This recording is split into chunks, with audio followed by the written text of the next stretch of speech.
kaliwat kanan ang gastusan. Ang hirap mag-ipon, laging naubusan. Panay utang na lang sa tindahan.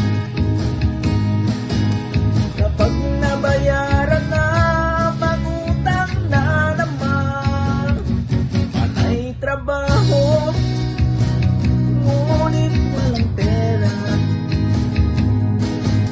Priority ko ang aking pamilya. Panay trabaho, panay trabaho, panay trabaho.